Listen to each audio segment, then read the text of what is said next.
Phrase नहीं संभाला या गुम कर दिया है, तो ये कतई तौर पे मुनासिब बात नहीं है।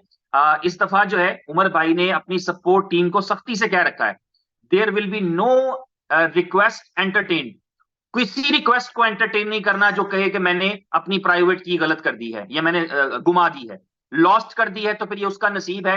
अगर वो इतना ही इसको इजी लेता है या इतना ही रिस्पॉन्सिबल है तो इसमें कुछ किया भी नहीं जा सकता। वो एक ऑप्शन होती है कि आप प्राइवेट की को रीसेट करा देते हैं ब्लॉकचेन पर जाकर, जिससे आपका वॉलेट बैलेंस लूज हो जाता है, वो भी नहीं करने की जरूरत कि चलो जो पीछे हो गया वो तो सही, आगे से चलो बेहतर हो जाए, ऐसी भी ऑप्शन देने की जरूरत नहीं। तो इसलिए ये पूरी एहतियात करनी है कि प्राइवेट की स्टोर करवाएं, और इसीलिए दिन भी मिले हमें, हमारे पास ये दिन है, ऐसी कोई अफरा तफरी नहीं मची अभी। यानी कंपनी ने कितने दिनों से वो लाइव कर रखी है, ताकि सुकून से तसल्ली से जो है अपने वॉलेट को डाउनलोड करवाएं और उसके अंदर सीक्रेट फ्रेज और सिक्योरिटी की जो है उसकी सेव कराएं। सीक्रेट फ्रेज 12 लफ्ज हैं, उनको बेशक कागज पे लिख के लैमिनेशन करा के घर के संदूक में रख दें, आपकी चॉइस है, उसको अपने आप को ईमेल कर लें, अपने आप को व्हाट्सएप कर लें, और दुनिया में आपके अलावा किसी के पास वो नहीं होनी चाहिए।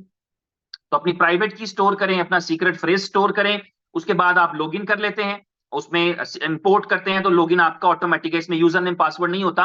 अगर आप कोई पासवर्ड रखना चाहें या फिंगर लगाना चाहें तो आप लगा सकते हैं। आपके इस वॉलेट के अंदर एक लॉग आउट का ऑप्शन भी होगा।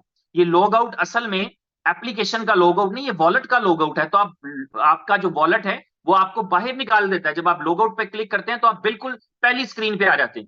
अब उसने उस आपके वॉलेट भूल गया कि आपकी की क्या थी, तो अब आपने दोबारा से अपनी की जो संभाल के रखी है उससे इंपोर्ट करें, दोबारा आ जाए घबराए बगैर।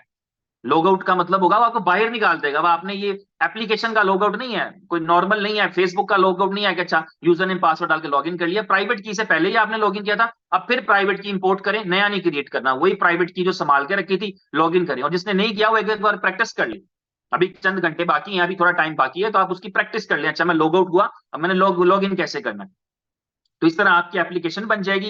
एप्लीकेशन के अंदर आपके पास एक तरफ वो सारे फीचर्स मौजूद हैं जो आप देख रहे हैं, जहाँ आपके आपका पासवर्ड ये वो सारी चीजें, उसमें गैलरी का ऑप्शन मौजूद है, गैलरी में आपके वीडियोस पड़े हैं, आपकी कंपनी से रिलेटेड वीडियोस, लॉन्चिंग इवेंट, ये वो तस्वीरें, सब चीजें आपको वहां पे मिल जाएंगी। उसके अलावा जो है आपके लिए बहुत सारे फीचर्स आपको वहीं पे मिलेंगे। स्ट्रीमिंग का ऑप्शन आपको वहीं पे मिलेगा, नीचे एक टैब दिख रहा है जहां पे आप लाइव स्ट्रीम कर सकेंगे, वो भी फीचर मौजूद है। और स्टेक का एक बटन आपको दिख रहा है। यहां से अगली कहानी शुरू होती है जहां से थोड़ी सी लोगों को कंफ्यूजन है। अब आप वॉलेट क्रिएट कर चुके हैं, लेकिन अभी तक आपने बताया नहीं कि यार आपका स्पॉन्सर कौन था। नॉर्मली क्या होता है कि हम जब कोई एप्लीकेशन क्रिएट करते हैं तो पहले ही बता देते हैं मेरा स्पॉन्सर कौन है। अभी हमने बताना है कि स्पॉन्सर कौन है, तो उसके लिए मैं अपनी स्क्रीन आपके साथ शेयर करूंगा, और उस वहां पर मैं आपको दिखा पाऊंगा कि आपके पास जैसे ही आप स्टेक के बटन पे क्लिक करते हैं, स्टेकिंग का बटन क्लिक करते ही आपके पास ये एक स्क्रीन आएगी जो कि अभी आप देख रहे हैं। जब ये स्क्रीन आपके पास आएगी तो ये स्क्रीन आपसे पूछ रही है कि आपको अपने वॉलेट को कनेक्ट करना है। अब आपने सिर्फ इस पे BFIC सेलेक्ट करके इसको कनेक्ट कर लेंगे, क्योंकि जब आप अपने वॉलेट में ऑलरेडी मौजूद हैं तो आपने स्टेकिंग का बटन दबाया था और उसने पूछा कि जो बैलेंसेस, क्योंकि आप अपने जो BFIC गोल्ड नेटवर्क की ऐप है उसमें बैलेंस डाल चुके हैं, उसमें आप अपना टॉपअप कर चुके हैं, आपको आपके कॉइन दिख रहे होंगे, आपका टोटल बैलेंस दिख रहा होगा कि आपके पास कितना बैलेंस है। आपने 10 कॉइन रखे हैं, 100 कॉइन रखे हैं, या आपने जो है वो कितने रखे हैं वो आपके पास आपके वॉलेट में दिख रहा होगा। तो आप वॉलेट कनेक्ट करेंगे तो ही सिस्टम को पता लगेगा कि इस वॉलेट के साथ या इस वॉलेट एड्रेस के साथ अब मैं ये अकाउंट क्रिएट करने जा रहा हूं। अकाउंट क्रिएशन यहां पर होनी है, ठीक है। तो यहां पर आप जो है वो BFIC की चेन के साथ या अपना वॉलेट जो है कनेक्ट कर लेंगे।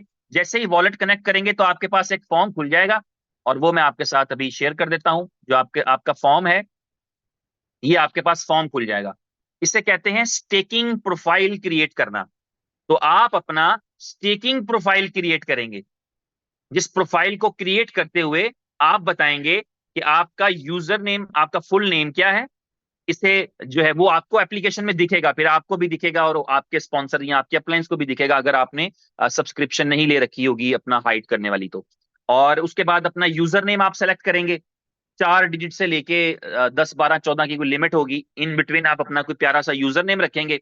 और जब अपना यूजर नेम रखेंगे तो आप उसके बाद अपना ईमेल एड्रेस कंफर्म करेंगे, उसके बाद अपना फोन नंबर कंफर्म करेंगे। बाय डिफॉल्ट शायद IP के एतबार से, क्योंकि मैं UAE में बैठा हूं तो ये दुबई का नंबर दिखा रहा है, आप जहां जहां बैठे होंगे तो आपको बाय डिफॉल्ट वो वाला फ्लैग दिखा देगा और वो वाला कोड दिखा देगा। तो अपना फोन नंबर आप ऐड कर देंगे।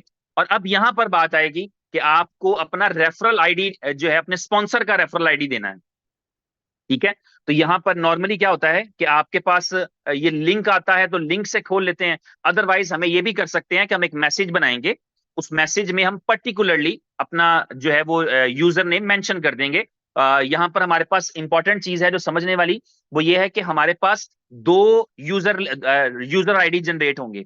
अगर मैंने अपना यूजर आईडी रखा, फॉर एग्जाम्पल मैंने अपना यूजर आईडी रखा Z123 फॉर एग्जाम्पल, या जी सीनियर रखा, तो मेरे दो रेफरल कोड जनरेट होंगे। एक पे जी सीनियर के साथ आर होगा, डैश आर, और एक पे होगा जी सीनियर डैश एल, यानी लेफ्ट साइड।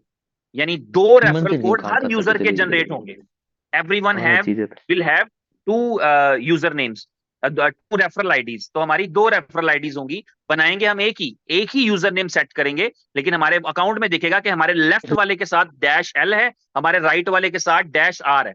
तो जब हम रेफरल आईडी यहाँ पे मेंशन करेंगे तो हम यहाँ पे लिखेंगे कि मेरा रेफरल आईडी, फॉर एग्जांपल मैंने लिखा था जी सीनियर डैश आर। अगर आपके पास ये आया है तो आपको डैश आर वाला लिख देंगे, आपके पास डैश एल वाला आया है तो आप डैश एल वाला लिख देंगे। तो इस तरह से रेफरल आईडी सिर्फ बताना है। जो प्लेसमेंट आईडी है ये कंपलसरी नहीं। आप देख रहे हैं इसके नीचे एक ऑप्शन आ रही है प्लेसमेंट आईडी, और फिर उस आईडी की पोजीशन। तो ये एक्चुअली अथॉरिटी है आपके पास कि आप जहां चाहे बंदा प्लेस कर सकते हैं, लेकिन ये पहले शुरू के दिनों में प्रैक्टिकल नहीं हो पाएगा आपके लिए, क्योंकि आप अगर किसी को अपना प्लेसमेंट आईडी भेजते हैं, उस आईडी पे पहले ही लग चुका हो, तो फिर आपके लिए ये फिजिबल नहीं रहेगा। तो शुरू में जब आप रेफर करेंगे तो आपको पता है कि अगर आपके पास 10 लोग हैं, आपने 10 लोगों को रेफरल कोड भेजना है, तो 5 को आप अपना लेफ्ट साइड वाला भेज देंगे, 5 को अपना राइट साइड वाला भेज देंगे। बाकी या किस्मत या नसीब। ठीक है, कि कौन कितना अच्छा परफॉर्म करता है, कौन सी टीम आपकी जो है वो सत्या में आ जाती है, पावर में आ जाती है, और कौन सी टीम जो है आपकी कंपैरेटिवली कम बिजनेस पे होती है। और ये बदलता रहता है, ऐसा नहीं होता once a power is always a power, ऐसा नहीं होता। बाज वक्त ऐसे होता है कि एक आपकी टीम पहले दिन के अंदर इतना बड़ा बिजनेस का पहाड़ खड़ा कर देती है, आप कहते हैं ये मेरी पावर हो गई, लेकिन आप दूसरी आपको वीकर लग रही होती है, लेकिन आप हफ्ते बाद देखते हैं तो पता लगा है वो पावर आगे बढ़ नहीं पाई और वीकर उससे बहुत आगे निकल गया, वो पावर बन गई। तो ये बाइनरी के अंदर वीकर पावर का कॉन्सेप्ट चलता रहता है एट वंस, यानी कि एक दफा में नहीं तय हो जाता कि ये पावर है और हमेशा पावर रहेगी। वो बदलता रहता है आपके बिजनेस की स्पीड पे, किस तरफ कौन बंदा आपकी टीम में, कौन ऐसा बंदा जिसमें जज्बा हो, शऊर हो, जिसमें काम करने का हौसला हो, जिसको जो नीडी हो, जिसको जरूरत हो और वो कुछ करना चाहता हो बड़ा हो, कब वो बिजनेस डालना शुरू कर दे और कब वो सबके रिकॉर्ड तोड़ जाए, कुछ पता नहीं लगता। और बाइनरी है तो आपके 10,000 लेवल के नीचे पे भी कोई साइन अप आएगा तो डेफिनेटली आपको उसके पॉइंट मिलेंगे और आपको उससे आपकी अर्निंग हो सकती है। तो यहाँ पर रेफरल आईडी कंपलसरी है, वो आप बताएंगे। वो लेफ्ट का अलग है, राइट का अलग है। जब आप किसी को भेज रहे होंगे तो आपको पता होगा आपने उसको किस लाइन में लगाना है। जब आप प्लेसमेंट आईडी नहीं बताते तो वो अल्टीमेटली एक्सट्रीम लेफ्ट या एक्सट्रीम राइट लगेगा। अगर आपने उसको डैश आर वाला भेजा है तो एक्सट्रीम राइट पे जाके लग जाएगा, अगर आपने उसको डैश लेफ्ट एल वाला भेजा है तो एक्सट्रीम लेफ्ट पे लग जाएगा। तो शुरू में आपको ये वाला रेफरल आईडी, जो दो रेफरल आईडी होंगे वो आप शेयर करेंगे अपनी टीम में, जिसको लेफ्ट का भेजना है जिसको राइट का भेजना है वो आपकी चॉइस है। और उसके बाद जो आपकी प्लेसमेंट आईडी है, अब अपनी प्लेसमेंट आईडी जो है वो अगर आप चाहते हैं कि आपकी टीम में खास जगह पे लगाना है, ये उस दिनों में मुमकिन होता है जिन दिनों के अंदर